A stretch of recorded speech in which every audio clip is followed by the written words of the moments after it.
مرحبا مرحبا۔ بسم اللہ الرحمن الرحیم۔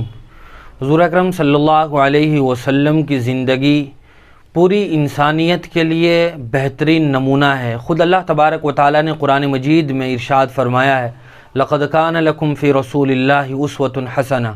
اور حضور اکرم صلی اللہ علیہ وسلم کی زندگی مخصوص علاقے، مخصوص لوگوں یا مخصوص قبیلوں کے لیے نہیں ہے، بلکہ حضور اکرم صلی اللہ علیہ وسلم کی زندگی نمونہ وہ ہر طبقے سے تعلق رکھنے والے آدمی کے لیے ہے، خواہ وہ کسی بھی علاقے سے تعلق رکھتا ہو، کسی بھی ذات، کسی بھی برادری سے اس کا تعلق ہو، کسی بھی میدان سے وہ وابستہ ہو۔ حضور اکرم صلی اللہ علیہ وسلم کی زندگی کھلی کتاب کی طرح ہے۔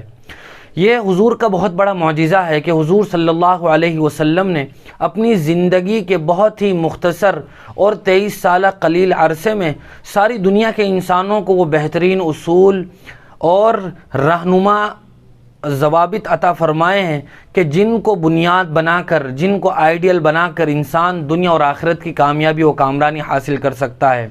سیاست و حکومت کا میدان ہو، یا یہ کہ تجارت و معیشت ہو، یا یہ کہ خانگی اور معاشرتی زندگی ہو، انفرادی اور اجتماعی زندگی ہو، انسان کسی بھی شعبے سے وابستہ ہو، حضور صلی اللہ علیہ وسلم کی زندگی اس کے لیے نمونہ ہے۔ اگر کوئی آدمی کسی بیوی کا، کسی خاتون کا شوہر ہے تو حضور صلی اللہ علیہ وسلم کی ازدواجی زندگی میں اس آدمی کے لیے رہنمائیاں ہیں۔ اگر کوئی آدمی نانا ہے تو حضور صلی اللہ علیہ وسلم نانا بھی تھے۔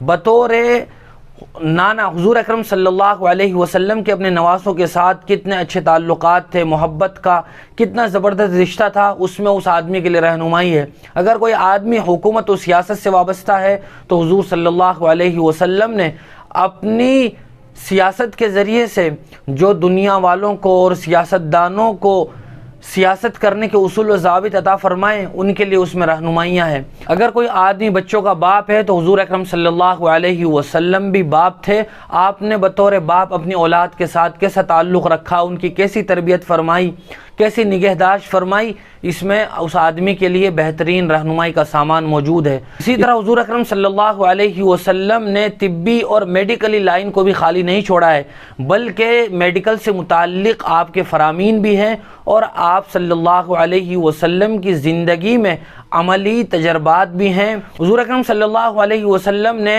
بیماری ہونے پر علاج کرنے کا حکم دیا، اور اپنی عملی زندگی کے ذریعے سے اپنی بیماری کے ایام میں علاج کا طریقہ اختیار فرمایا۔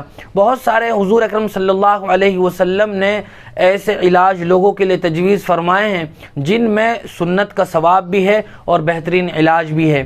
انہی طریقہ علاج میں ایک بہترین طریقہ جو حضور سے ثابت ہے وہ حجامہ کا طریقہ ہے، جس کو اردو میں سینگی لگانا، پشنا لگانا، اور آج کل انگریزی زبان میں اس کو کپنگ کہا جاتا ہے۔ حضور اکرم صلی اللہ علیہ وسلم نے اس کے بارے میں ارشاد فرمایا ان افضل ما تداویتم بہ الحجامہ، کہ وہ علاج تم کرتے ہو اس میں سب سے بہترین اور افضل علاج وہ حجامے کا علاج ہے۔ روایت میں آتا ہے ان ام سلمہ استأذنت رسول اللہ صلی اللہ علیہ وسلم فی الحجامۃ فامر النبی صلی اللہ علیہ وسلم ابا طیبۃ ان یحجمھا، کہ حضرت ام سلمہ جو آپ کی زوجہ مطہرہ تھی، بیوی تھی، انہوں نے ایک بار حضور سے اجازت مانگی کہ مجھے پشنا لگوانا ہے، تو حضور نے حضرت ابو طیبہ رضی اللہ تعالی عنہ کو حکم دیا کہ وہ حضرت ام سلمہ کو پشنا لگائیں۔ اسی طرح حضور اکرم صلی اللہ علیہ وسلم کے بارے میں آتا ہے احتجم رسول اللہ صلی اللہ علیہ وسلم من وجع کان بہ، کہ ایک مرتبہ آپ نے پشنا لگوایا، آپ کو درد تھا، تکلیف تھی، اور حضور اکرم صلی اللہ علیہ وسلم نے اپنی ایک روایت میں ارشاد فرمایا الحجامۃ علی الریق امثل وہی تزید فی العقل وتزید فی الحفظ وتزید الحافظ حفظا۔ آپ نے فرمایا صبح کے وقت نہار منہ پشنا لگوانا یہ افضل ہے، اس کی وجہ سے عقل بڑھتی ہے، انسان کا ذہن تیز ہوتا ہے، قوت حافظہ قوی ہوتا ہے، اور وہ آدمی جس کا تعلق یاد کرنے سے ہو، بطور خاص کوئی طالب علم ہو، اسٹوڈنٹ ہو، جس کو یاد کرنا ہوتا ہو، اس کے لیے قوت حافظہ کی قوت کے لیے حجامہ لگوانا بہت ہی افضل ہے۔ اسی طرح حضور صلی اللہ علیہ وسلم نے ایک دوسری روایت میں ارشاد فرمایا ما مررت لیلۃ اسری بی بملئ من الملائکہ الا کلہم یقول لی علیک یا محمد بالحجامہ۔ آپ نے فرمایا فرشتوں کی جماعت کے پاس سے میرا گزر ہوا تو سب نے مجھ سے یہ کہا کہ محمد تم حجامے کو لازم پکڑ لو، یہ ابن ماجہ کی روایت ہے۔ یہی نہیں بلکہ حضور اکرم صلی اللہ علیہ وسلم نے ان مہینوں کی تاریخ کی تعیین فرمائی جن تاریخوں میں حجامہ لگوانے سے آدمی کے جسم کو، باڈی کو زیادہ فائدہ ہوتا ہے۔ ان تاریخوں میں انسانی خون کا جوش وہ اعتدال پر ہوتا ہے، تو لگوانے سے فائدہ زیادہ ہوتا ہے۔ آپ نے فرمایا من اراد الحجامة فلیتحر 17 او 19 او 21 کہ جس آدمی کا حجامہ لگانے کا ارادہ ہو تو اسے چاہیے کہ وہ چاند کے مہینے کی 17ویں، 19ویں اور 21ویں تاریخ کو حجامہ لگائے۔ ایسے تو پورے مہینے کبھی بھی حجامہ لگایا جا سکتا ہے، لیکن ان دنوں میں بطور خاص حجامہ لگوانا زیادہ افضل ہے اور فائدہ بھی زیادہ ہوتا ہے۔ البتہ امام زہری سے مرسلن ایک روایت یہ منقول ہے، من احتجم یوم الاربعاء او یوم السبت فاصابہ وضح فلا یلمن الا نفسہ کہ جس آدمی نے بدھ کے دن یا سنیچر کے دن حجامہ لگوایا پھر اس کو سفید داغ کا مرض ہو گیا، سفید داغ کی بیماری ہو جائے، تو پھر وہ صرف اپنے آپ کو ملامت کرے، کسی دوسرے کی طرف اپنی غلطی کی نسبت نہ کرے، دوسروں کو نہ کوسے۔ اس سے یہ بات پتہ چلتی ہے کہ آدمی بہتر ہے کہ ان دنوں کو چھوڑ کر دوسرے دنوں میں حجامہ لگوائے۔